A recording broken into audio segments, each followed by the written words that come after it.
Hello, welcome to our first ever joint video between myself, Jenny Allison, and I'm Kelly Palmer.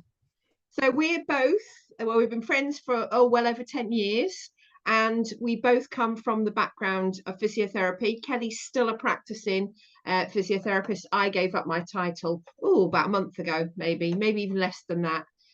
So we both have lots of experience years. I don't know, 25 years for me. How long you been doing it, Kelly? It will be 20 years soon, yeah. So 45 years of experience between the two of us. And we're coming because we decided that we needed to have a more open conversation about the subject of pain in general. Okay. And we decided the best way to do this was just to have a chat. And we're going to start with a topic. This week it's going to be is my pain harmful? Is it going to cause me damage? Okay, which is a question we get asked a lot. But just before we do that, we want you to get some benefit from this. So we're going to be posting this. It'll be in our YouTube channels. It'll be on social media. But if you have a question, we want you to post it underneath so we can answer. So whilst we're doing this, recording it, we do kind of want we would love some interaction, because I think we would both agree. So Kelly has been in first contact physiotherapy. So she's worked in the GP practice for well over a decade, isn't it? Yeah, 12 years. Yeah. So that's Kelly's job has always been to help you if you come in and you've got muscle, joint, back pain, hip pain, knee pain, anything to do with that, then her job is to assess you, decide what's going on and point you in the right direction. And she's very, very good at that, but she's left that and she'll tell you why herself. And whilst I did do that for the last 10 months of my career, mine has been absolutely in rehab, and my special area has always been biomechanics and treating those people who, when Kelly sends them from the GP surgery into secondary care, that's who they see as me. But I'm the one that sees I was seeing all the clients and all the patients who failed the physio profession and failed exercises and been round and round in circles and kind of don't know where to go. And so that's really been where my love and passion has been. Both of us come from a fitness and exercise background, which is quite unique, isn't it? Yep. But Kelly has some amazing extra qualifications, so I'm going to let her tell you. So I've been in the health and fitness industry for over 24 years. Used to teach all the mainstream stuff at the gyms, from like Les Mills, body pump, body balance, body combat, spinning, aerobics, you name it. I was teaching it along with Pilates and yoga. I've now decided just to stay on the Pilates and yoga route, just because that just fits my clientele, as a lot of them have injuries, health conditions, and they find trying to do those exercises in the mainstream gyms, they just can't do it. When you've got a class packed of 35 people, how can that teacher possibly get round everybody? And I was finding that. So now I do more smaller groups. I also do a lot of holistic work as well. And just recently, I've been putting a lot of time into more of my energetic healing practices as well, and working with clients' mindset, especially around pain and the activities that they want to come back to. So me and Jenny are going to compound and combine our knowledge together to give you as much value, as much content as we can. So yes, we'd love to hear your questions and we will answer them the best we can. Thank you so much, Kelly. Now, if you want to know more about us and you'll start to learn about us, then feel free to reach out. But we want to make this about you. So the question is my pain dangerous? Is it going to cause me any harm? Should I stop? Should I carry on? What does it actually mean? Now, this is a massive subject, and we are not going to cover it in one go because it would be overwhelming. It's overwhelming for us to explain it to you. But we're going to just start with the basics. What is pain? Pain is protection. So all the years I've been practicing, and when I first started, we used to think that if you had pain, you had to avoid doing things. And that's how we used to teach is, oh, if it hurts, don't push yourself too hard, don't try too much. And so many practitioners and health professionals will still say that to you. But the irony is But actually, the thing that you're avoiding and feel worried about, okay, the more you avoid it, the more you're likely to create more pain, because pain is an output of the brain, which means your brain gives you pain. And I know that's quite a lot to take in, but it's 100% of the time, whether you've, God forbid, broken your leg and just injured yourself, or whether you've had a decade of back pain, your brain is the thing that gives you the pain each and every time. We used to think that there were specialist receptors in your tissue, muscles, joints, nerves, so on, actually on the tissue, that would send a pain signal from the tissue through the spinal cord to your brain, and that's how you knew. But we now know that's not the case. There are specialist little cells in your body that detect pressure, movement, stretch, load, chemicals, and temperature change. And they send signals through the spinal cord to the brain, and it is your brain that decides how much, whether it's a threat, so whether you should experience pain or not. Okay, and that's how you get it. So pain is given to you to protect you, to stop you doing the movement, along with muscle spasm, along with muscle stiffness and inflammation if it feels necessary. Now, this is great when you may have sprained an ankle or possibly broken it, because it stops you from walking on it, making it worse, and it makes you seek help, doesn't it? But what happens for those of you who haven't actually done anything, or may have injured yourself 10 years ago, and it keeps coming back in a cycle? Does that mean that you've caused more damage or harm? Does it mean that you've not healed properly? Okay. They are such good questions. And what happens, unfortunately, for a lot of people that we've experienced, is when you come in, you get told you've sprained a muscle, strained a muscle, or pulled a muscle, and you've caused more damage. And that is not true for most people. You're not going to sprain or injure a muscle by reaching awkwardly. They are really robust structures. It takes a lot to tear them or injure them. So what is actually happening? You know, what is happening in our nervous system that makes us have that pain? And that's a question that we're going to start to attempt to answer today. Yes. But please, again, if you hear something you think, oh, I'm not sure, then you can reach out to us or just post a comment underneath the video, because we will check it out. Your brain decides how much pain you're going to have, or if you're going to have pain, dependent on loads and loads of different input. So yes, it's responding to maybe a tight muscle as you move, or a stiff joint as you move, or doing something that you're not familiar with. It will send these messages up, but it's got to be interpreted by the brain. So if you've got, why, because we see this all the time, don't we, Kelly? This is why you don't get scans for every back pain, okay? Is that you could have two people come in with exactly the same set of symptoms, all right, and exactly the same thing going on, but their pain will be totally unique to them, even if the tissue that they've strained, or whatever you want to call it, that's giving them pain, is exactly the same. And it's totally so dependent on their unique experience. Your brain is keeping you safe. So if you've had recurrent episodes of back pain and strain, and it's just got gradually more and more impactful in your life, it's making it very difficult for you to do your job properly. It might have even stopped you from working and caused you to not earn any money for a while. It might have caused an episode of you having to be more dependent on your family to do normal everyday stuff. It might have disturbed your sleep. If that happens, and it happens again, every single time it happens, your brain's storing this memory. Oh God, do you remember that last time? Oh my God, you were off work for 6 weeks, better protect you. That's really dangerous what's happening. I better make you more sore, more stiff, more painful, so you don't do that movement again. And you can see slowly and slowly, imagine this represents pain, my hands. You start off with a life of activity, and pain, yeah, it might touch you now and again.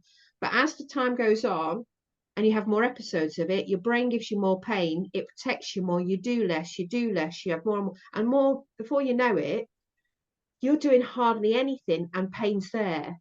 And it can feel like the pain's actually getting worse, and maybe it is. But often it's the fact that it stops you from doing things that creates a problem. All right. So you can get stuck in this cycle of pain and forever coming in. And the reason why physiotherapy and exercises is promoted as the solution when nothing else, when you're normal in every other way, is because there is evidence to show, and we know physically when you move and are active and enjoying yourself, it does remove your pain, it does take your pain away, it does reduce your pain. But the thing that we've found, and particularly because I've been working in that environment, is that when you go, it's very much a detection. The physio's looking for what tissue's causing you pain and what structure. Is it anything serious? Okay, no, it's not. Let's just do some stretches, because what they're doing is they're focused entirely on the tissue, and either there isn't the time or the process to dig a bit deeper, or there's just a lack of experience. And for a lot of people it works really well, so we're not trying to say don't do the stuff, because we want you to be active and we want you to, and there's nothing wrong with the things that you're being given to do. But if you go to the therapist, and I've done this because I prescribe exercises and I've always been okay, I've enjoyed it, I'm good at it, but I know that the moment you get in, you then might go, how do I do it? And even if I've got a video, which I do in my room group, and you're watching it, what if you're really worried about making it worse?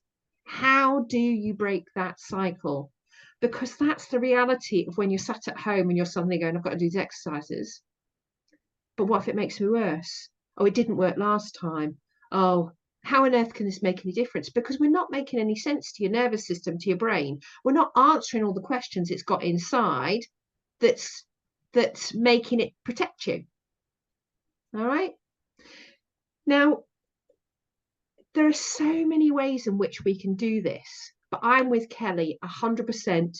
You really, really have to deal with your thoughts and feelings and beliefs around your pain in order to change it for the long term. And for most of us, I think Kelly would agree, we need to do that first. We're happy for you to keep active and keep moving, but we need to start at the beginning, which is to kind of work out, why do you feel threatened in the first place? What is it going on? But more importantly, what would you really love to do? Because we never start with that, do we? What do you really want to do? You don't turn up on our door the first time you get a bit of a twinge. You turn up on our door when it's starting to interfere with your life. So if you're starting with what you want to do, then we need to unpick what stops you from doing it. And pain, oh, it hurts. It's just like, okay, we know you're getting pain, but let's dig a bit deeper. All right, let's dig a bit deeper into what's going on. So feeling worried about it is a perfectly natural response to pain, and you haven't caused it, and it's not your fault. All right. So we would love to know, if you want to comment below, what your thoughts are about pain. What would you really love to be able to do that you can't do right now that's getting in the way? How's your life shrunk because of the pain? Kelly, what are your thoughts around the causes of pain and with your client group? So with my clients, something I've noticed, and I first noticed it when I was in my FCP job in the GP surgeries. So my job there, as Jenny said, it was more of an assessment role. It was not a rehab role at all. And I would get all these patients come in and they'd have all these beautiful scans to show me, or I could see them online. And they'd all come in with this pain. They'd all done physio, done the exercise, done the stretches, wasn't getting better. But they all had one thing in common.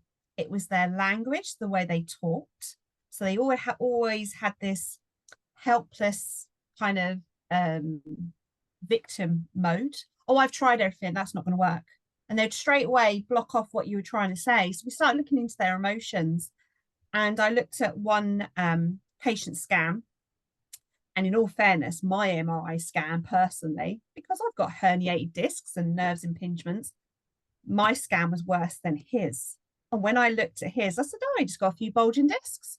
Yeah, but I've got all this pain. I can't walk. I can't go to the gym. Well, why can't you? Has somebody told you you can't do that? Oh, I've been told if I do more exercise, I'm going to get better. So straight away, he's got a block in his mind that he can't exercise because he's going to be in worse pain. Guess what, guys? The more he is immobile, like Jenny's been talking about, and he's sitting around not doing any work, you know, his muscles, they're going to get a lot more weaker. He's going to get more joint stiffness. He's not going to be as flexible. He's going to be in more pain. And I tried to explain to him, because we were both the same age. And I said, well, so we're both the same age. And he's like, yeah. I said, we've got very different MRI scans. I said, now, we're both the same age. Now, you've got black hair and I've got grey hair. And he's like, right. I said, I always think of these little bulging discs as a bit of grey hair. That's all it is. Some people are going to have them much earlier on in life than others. And I love that analogy. He goes, I still don't understand what you're getting. And sometimes I get a bit animated with my patients and I get a bit excitable. And I think they don't usually see that in clinicians. Clinicians are very straight faced, very straight laced, whereas I'm very animated. And I said to him, so my hair follicles, I said, let's imagine these are my discs. I said, my hair follicles have died. So I don't have that color pigment anymore. So when my hair grows, it grows through gray. I said, when your hair grows, it comes through black. And he's like, right. He goes, but even though you're gray, and he goes, and you've got bulging discs, you're not in pain. And I went, no, why would you think that? Because you think that people who are gray, they are old? No. I said, people can be gray for all different reasons. You know, it could be trauma. It could be some sort of medical condition, you know, or they've just got premature in aging because it might be hereditary in their family. And I said, and it's the same with bulging discs. There's so many factors why some people get it and some people don't. And he thanked me afterwards. He said, thank you. He goes, you've given me permission to exercise.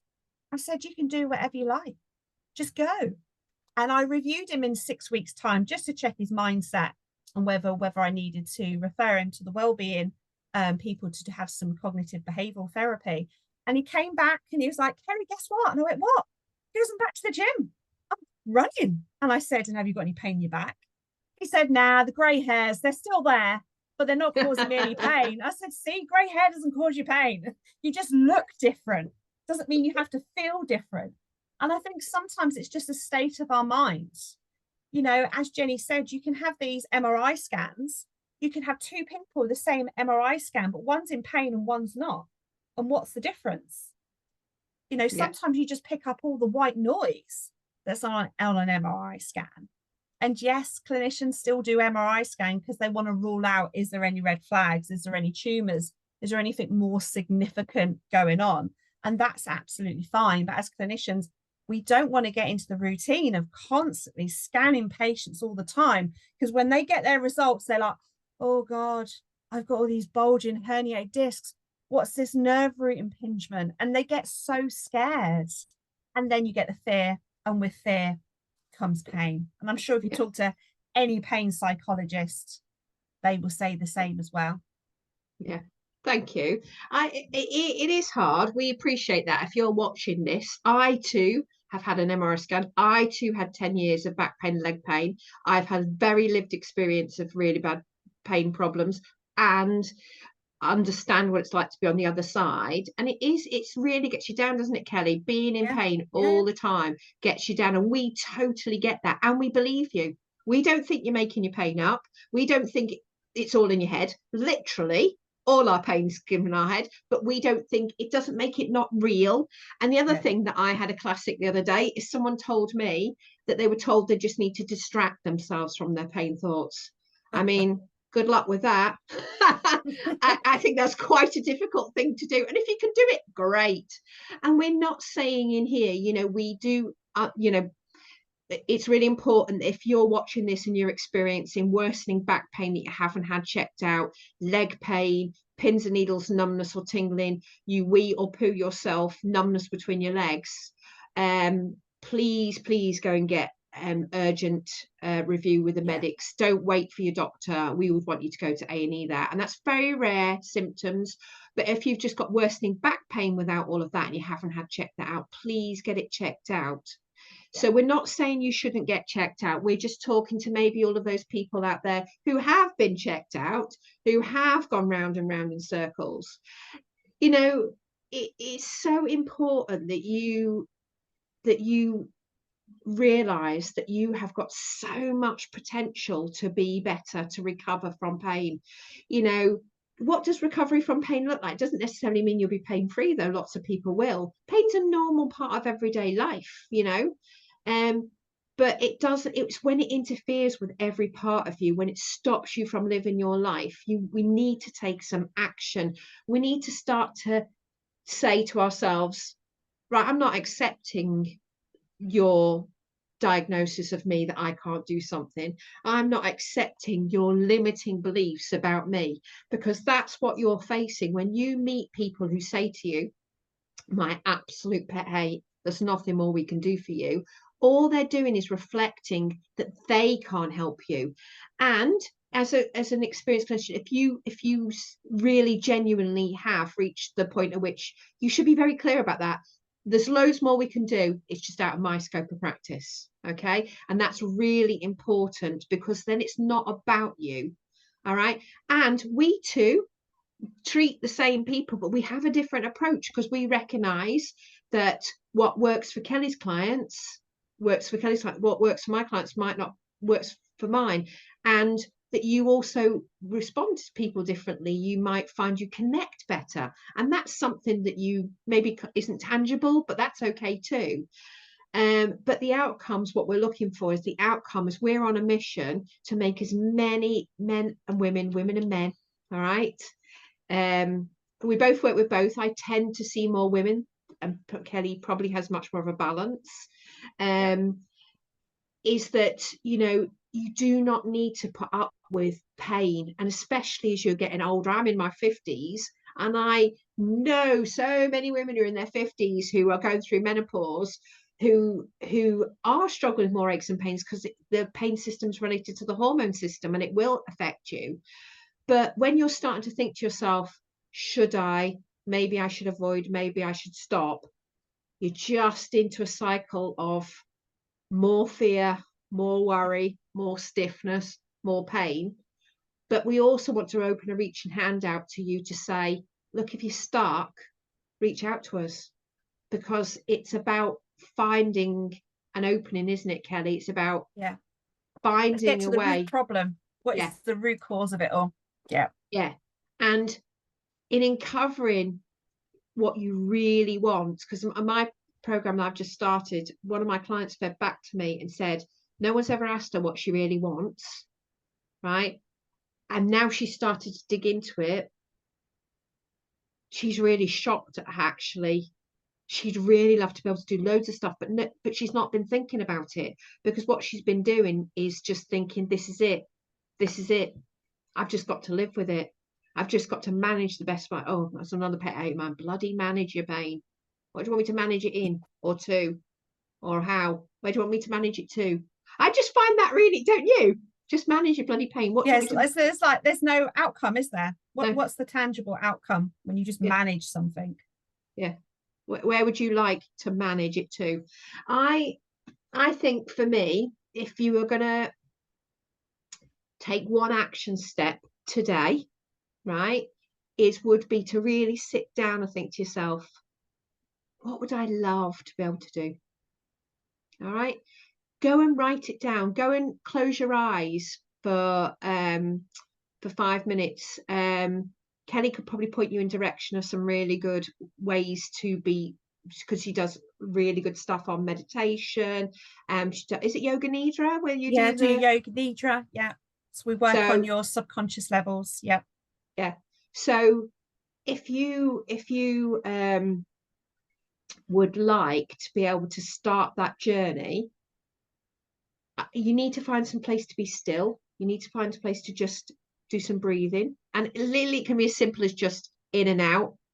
Shut the noise out, close your eyes if you need to, sit down, lie down, and just concentrate on your breathing. But before you do that, just go in and say, what would I really love to be able to do? Ask the question and then be silent and allow the answers. The answers will come. I don't know if Kelly can offer you some other ways of digging a bit deeper into that, because she's very good at that. So the things I do with my patients, so yes, they have to have a goal. What do they want to do? So that's really good, Jenny. You need to know, what do you want to do? But also I say to my patients, while they're lying there and we're doing their meditation, I ask them to think about their pain and to think about what is the first emotion that comes up while they're in that pain. So a lot of my male patients, in particular with low back pain, they always feed back to me, I really hate my job. And then they'll go, oh, where did that come from? Oh, I wasn't meant to say that. I've got a really good professional job. And I'm like, isn't that interesting? So while you're lying there and you're doing your breathing, you're thinking about all the things you want, I want you to ask yourself, what is the first emotion that comes up with your pain? And I'm not thinking about sharp, tingly, or anything like that. Just the first kind of emotion. What are you feeling? Do you feel stuck? Is there an element of your life that you're not happy with? Do you feel sad when you think about your life? Or do you feel stressed when you start thinking about work? And just make a little diary how you feel, because that is your root cause. That's why you've got the pain still. If you had an injury and it's been 6 to 12 weeks, you should be recovered, injury gone. But if we're talking like 5, 10, 15 years down the line and you've still got that pain, it's usually there's something else emotionally going on that's stopping you from moving forward. So that's what I do a lot of work with my clients, and we really get down to that root cause. You know, because it's no good just keep putting a plaster on it all the time. No, let's get to that root cause. Let's dig it out. And then that's the way I see it. I see it as we're going to dig out the roots and then we're going to plant something new. Yeah, definitely. And that planting is your desire, isn't it? It's moving forwards. I think the feeling is absolutely really important. You know, it's the most important thing, because if when you think about the things that so for instance, we get lots of people who are get bad back pain when they bend or stretch or reach or stand up for too long.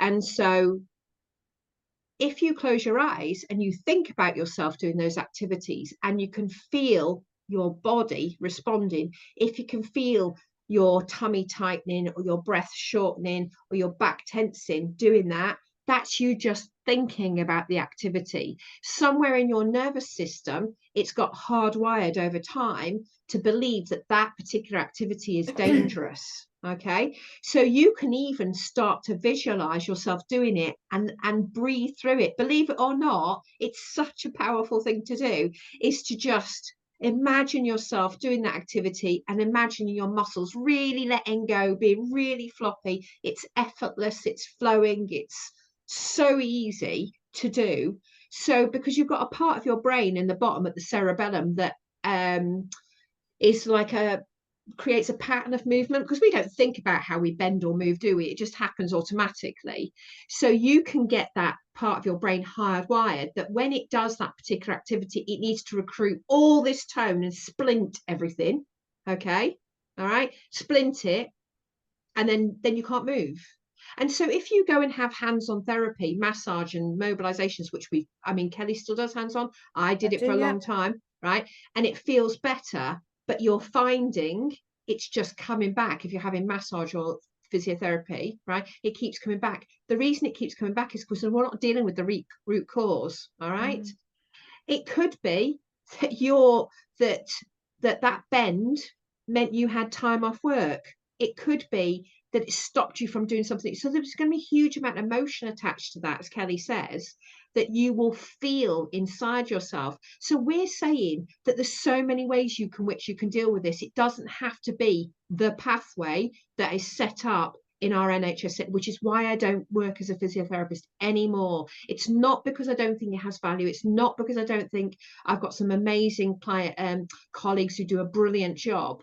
But I, like Kelly, was constantly going, can't we do this? Can't we do this? Can't we do this?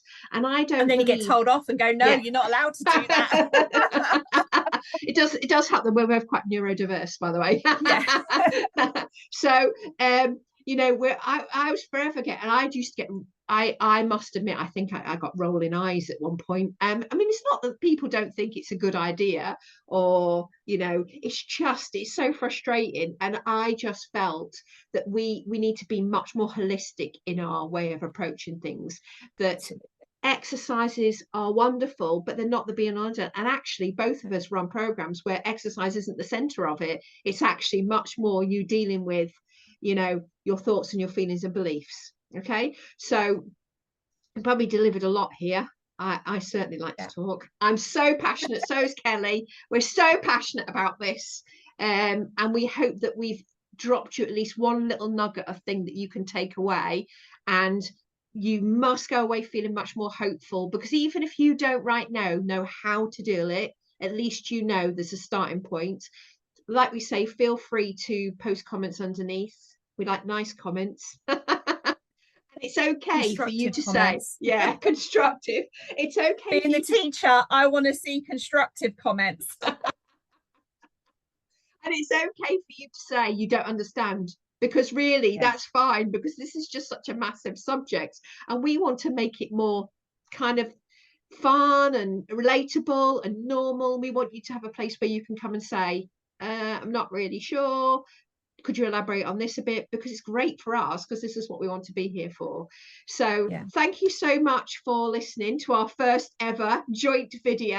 We might go on tour. I said to Kelly, let's go on tour. Do a roadshow. If you think about a good name for us, polite, we'll be happy to receive it. Yes. Oh God, I think I'm opening a can of worms here, Kelly, don't you? I think you are. You're opening up a can of whoop ass, aren't you? Oh, is Kelly anything else you'd like to say before we go? No, I think you've covered pretty much everything. Of course, we don't want to bombard you with loads of information, because otherwise your brain will go, this. So we'd rather just drip-feed some stuff into you. But yeah, brilliant. Thank you. Thanks for watching. Please share. And please reach out to us. I think we'll be able to put our social links on, and I think it should be on the each of our YouTubes anyway. See you later. Bye. Bye.